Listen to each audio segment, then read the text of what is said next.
Earlier this year, U.S. Attorney General Jeff Sessions rescinded an Obama-era policy of not prioritizing the prosecution of federal marijuana crimes in states where the activities are legal. The move marked a further separation between federal marijuana policy and action by individual states, many of which have approved medical or recreational use of marijuana. I'm Stephen Morrissey, managing editor of the New England Journal of Medicine, and I'm talking with Rebecca Haffajee, an assistant professor of health management and policy at the University of Michigan School of Public Health. Dr. Haffajee has co-authored a perspective article about the public health effects of the divide between federal and state marijuana policy. Dr. Haffajee, can you tell us a bit about the history of federal marijuana regulation? Why was marijuana originally classified as a Schedule I drug under the Controlled Substances Act, and why has any attempt to change that repeatedly failed?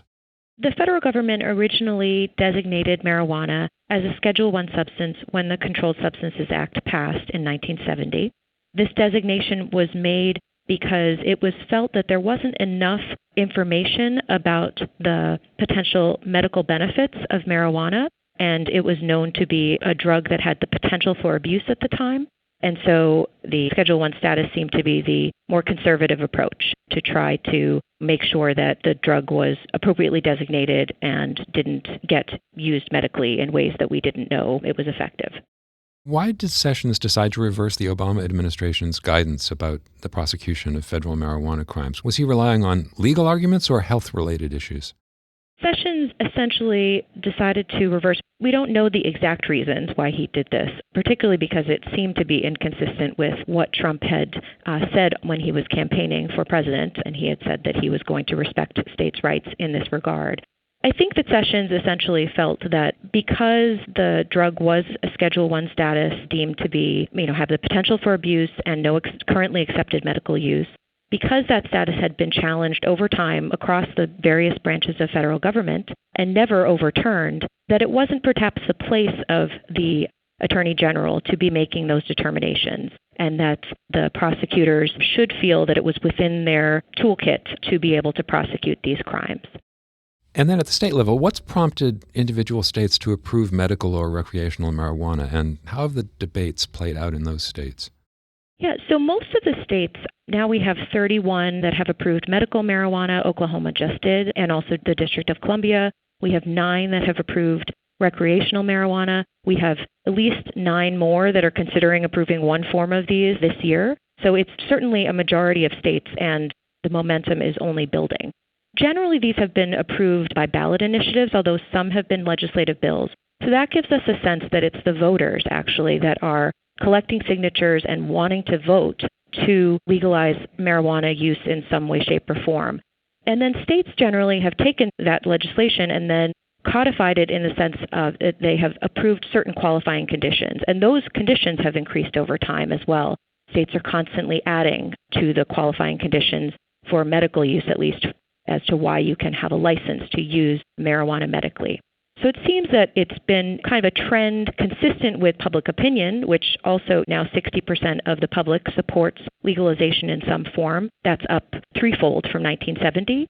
So we've seen this state legalization in tandem with the trends of public support for marijuana legalization and also use increasing over time. That's not necessarily causally related to the legalization. We haven't established that yet, but it certainly, the use has increased from below 6% in 2007 to about 9% nationally that are currently using marijuana as of 2016.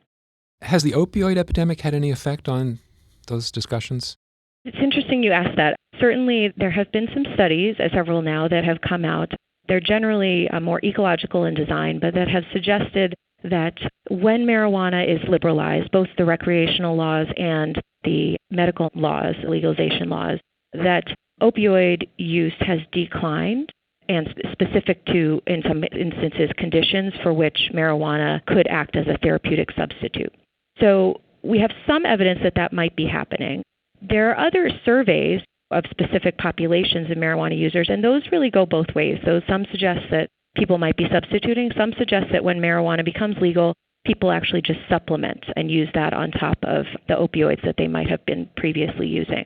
I just heard that New York actually added what we just discussed, a qualifying condition for its medical marijuana licenses, And it's something called opioid replacement therapy. So now that's actually a qualifying condition in New York as to why you can get a license or a registration to use medical marijuana. So certainly, I think some states at least are believing this literature and thinking that marijuana may be a really effective way to address the opioid crisis. What's been the effect of marijuana Schedule I status on research on the drug and on the Food and Drug Administration's role in regulating it? It's been quite a hindrance. Its Schedule I status has really meant that the federal government has oversight over all marijuana that is sourced for clinical trials.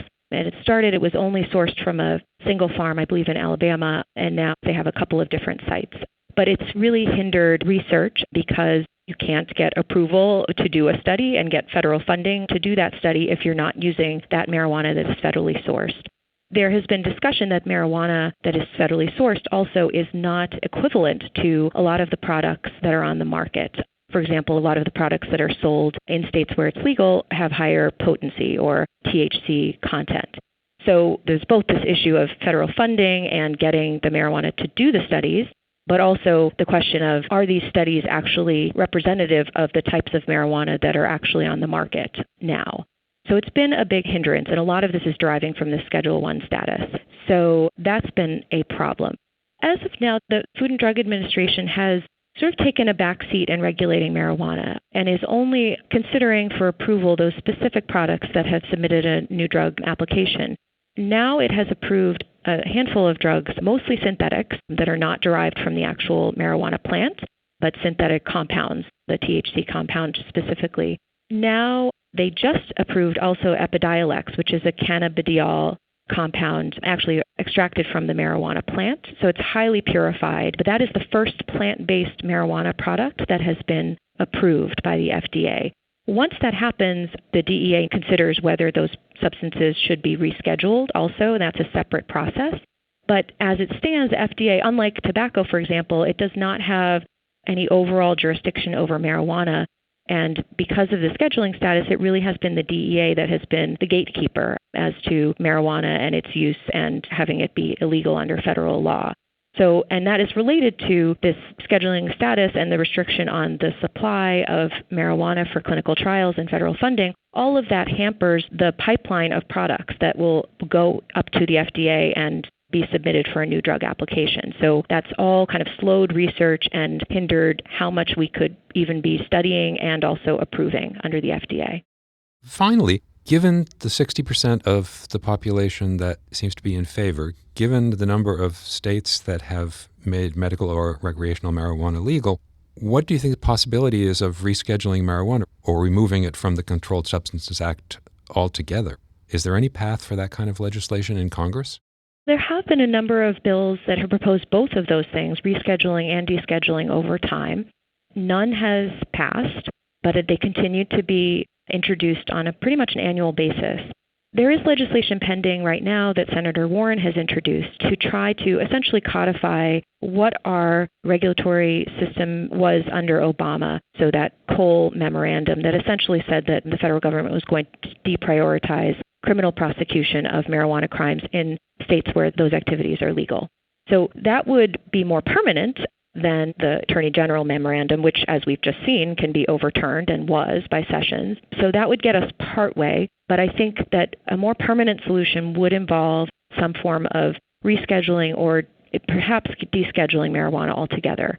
I don't know the exact probability of those things happening. I think descheduling is less likely because the federal government's willingness to not consider the fact that marijuana has a psychoactive substance, it has the potential for addiction, which we know that it does, and under international treaties to which we are a party, marijuana is also designated as the Schedule I status and illegal. So we would have a lot of conflicts with international treaty obligations if we also descheduled altogether. So I think that for many reasons that doesn't seem to be politically palatable at the moment, but rescheduling perhaps could be a more realistic option that would go a little further than the Warren legislation goes. Thank you, Dr. Haffajee.